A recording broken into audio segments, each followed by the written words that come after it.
Welcome to our channel on accounting lessons with worked out problems. Brought to you by an experienced accounting professor with a CPA. We have videos on all topics of introductory financial accounting. Our focus is on step-by-step illustration of a problem, worked out on a whiteboard. Each topic also reviews concepts at the end if you need to brush up. Please do not forget to subscribe. This video will illustrate accounting related to bank reconciliation. It will also review the related concepts at the end. Let us begin the video with a description of the problem we are going to illustrate. It will be helpful to have a printout of the problem for reference, while the problem is being worked out on the whiteboard. We are going to work out on a problem on bank reconciliation. The bank reconciliation is a process where you would balance your checkbook entries with your bank statement. So you have to, depending upon your transactions, there are some adjustments you have to make to your bank balance and some adjustments you have to make to your book balance. So here, we are going to start with a problem. And for a company, when all the adjustments it's going to make to its book have to be done first in a paper to make sure the balances are the same, and then all the adjustments they do to the cash book account also have to be entered in the journal. So we are also going to do some journal entries for the adjustments made to the book balance. So here there is the bank statement balance for the month of June. So there is a bank balance for June 30 and there is also cash ledger account balance as of June 30. So here, depending upon the transactions, again some adjustments to the bank and some adjustments to the book. So first you have your bank balance. Your bank balance according to your bank statement is 12,461. Okay, and then your book balance, your cash ledger balance equals 12,437. Okay, so here first information. The first information is customer note for $1,200 plus $12 interest was collected by the bank on June 12th. So this has already been added to the bank balance, but it has to be added now to the book balance. So here you have to add the note collection. So the note collection is a total of $1,200 plus $12 interest. So you add $1,212. This is the first information. The second information is a customer check for $138 was returned because of insufficient funds. The customer has sent a bad check, so the bank would not have received this cash. So this $138 is not in the bank balance. So it has to be removed from your book balance. So what do? You go and subtract. This is the second information, non-sufficient fund check. That equals $138.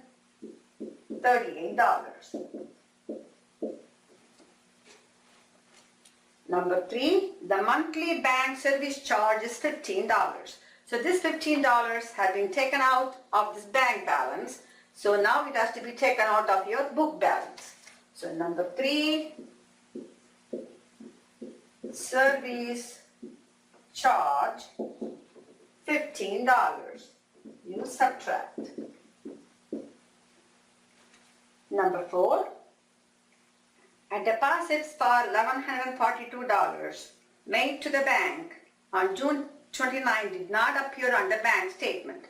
So this $1,142 deposits in transit has not been added to the bank. So we have to add it to the bank balance.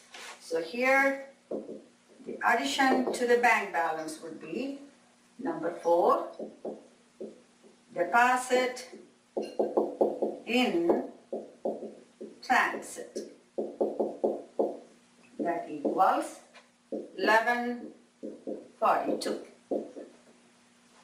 Number 5, customer checks totaling $327 were deposited in the bank, but the bank has not processed them yet. So again, these are the checks from the customer deposited in the bank, but the bank has not processed. So again, this is also deposit in transit. You add this $327. Number 6, the check returned by the company to pay its employees in the amount of $96, $147, and $263 were outstanding. So these are the checks the company wrote to pay the employees, but they have not been cashed out yet. So they have to be cashed out, so it comes out of your bank balance. So here you subtract number 6, checks outstanding. So you have $96, $147, and $263. And finally, number 7, a check returned for $91 to pay for the supplies was recorded in the book as $19. So the amount they paid through the check was $91. So that $91 would have been taken out of the bank. But in the book, they have recorded as $19. So they under-recorded by $72. The right amount is $91, but they recorded that as $19. So they paid $72 more, but in the book account, it was at a reduced amount. So therefore, we have to subtract it from the book balance, that is $72.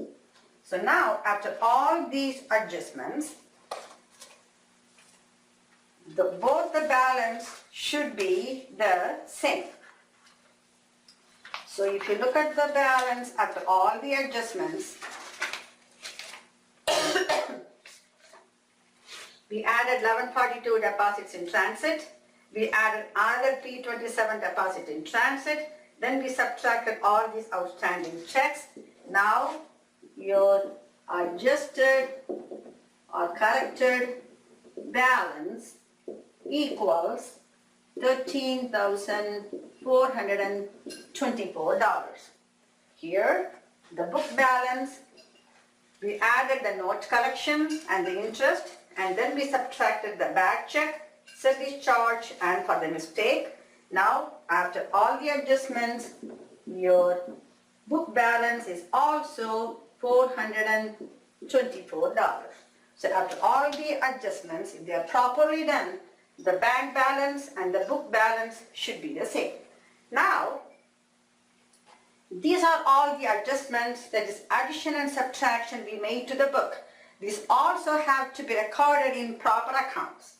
So now I'm going to do the journal entries to record all these adjustments made to the book. So the first is what?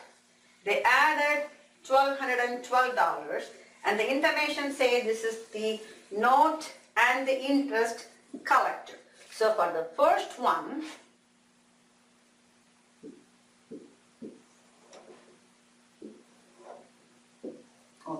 for the first adjustments, you debit cash for $1,212, you credit note receivable for $1,200, and the remaining $12 you credit to interest revenue or interest income.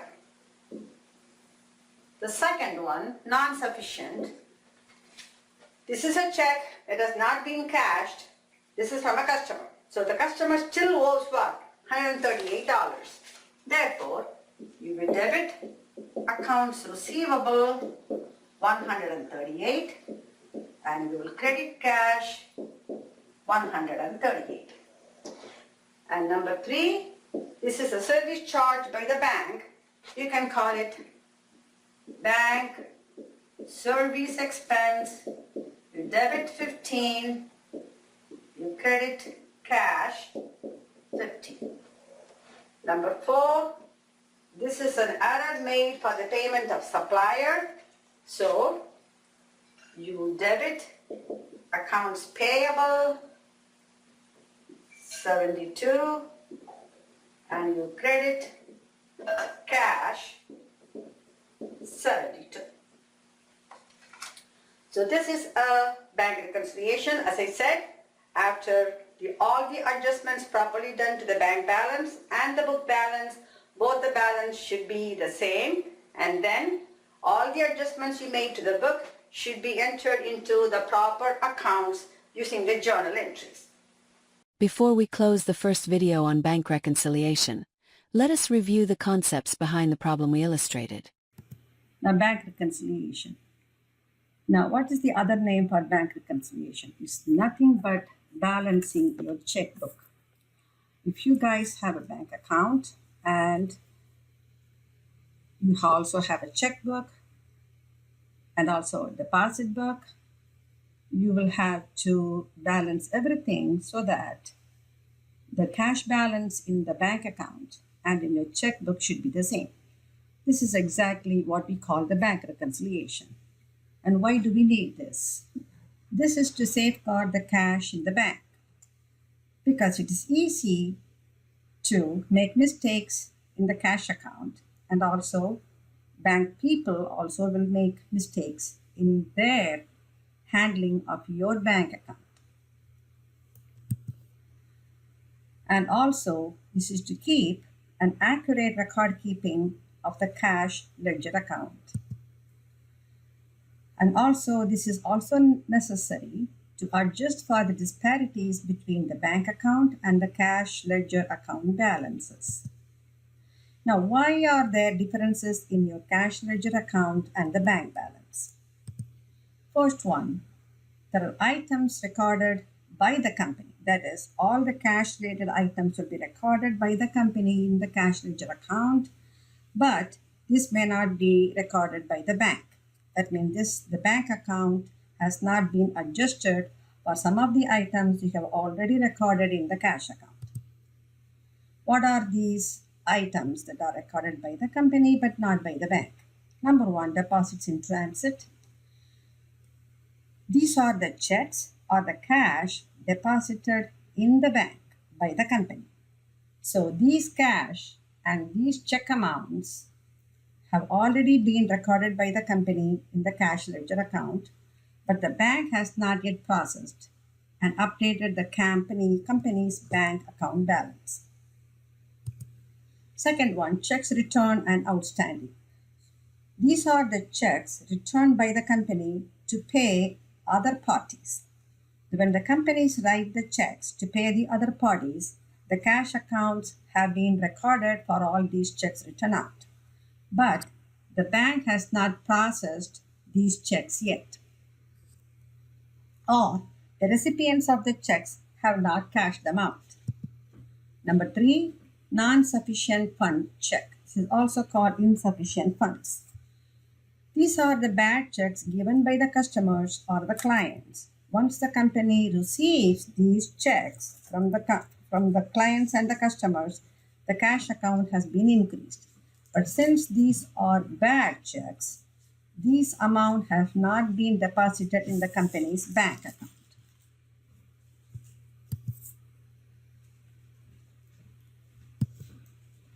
Now, second one are the items recorded by the bank and not by the company. So these are the items that have been recorded by the bank and processed by the bank, and they have been added or subtracted from the company's bank account, but the company have not recorded them in the cash account. First one is the bank collections and payments. So these are the collections and payments made by the bank on behalf of the company. So these collections and payments have been updated in the bank account, but they have not been recorded in the company's cash account. Second one, service charges. These are the charges made by the bank, and they will be automatically deducted from the company's bank account, but these deductions have not been recorded in the cash ledger. And interest revenue on checking account. These are added to the bank account but not yet been recorded in the cash ledger. And the third one, there may be some mistakes or errors made by the bank and also by the company. So these are the three main reasons for differences between the bank balance and the cash account balance. Now, what are the steps in doing the bank reconciliation? So first, we need to make necessary adjustments to the bank account balance. So what are the necessary adjustments that should be done to the bank account balance? And then we need to make the necessary adjustments to the cash ledger balance. After all the adjustments, both the bank and the cash ledger balances must be equal. And then all the adjustments that are made to the cash ledger account should also be done by necessary entries in the cash account. Thank you for watching the video. We hope we were able to help you understand accounting related to bank reconciliation. We have video lessons with worked out problems on all topics of financial accounting. Please do not forget to subscribe. We hope to see you in another video lesson.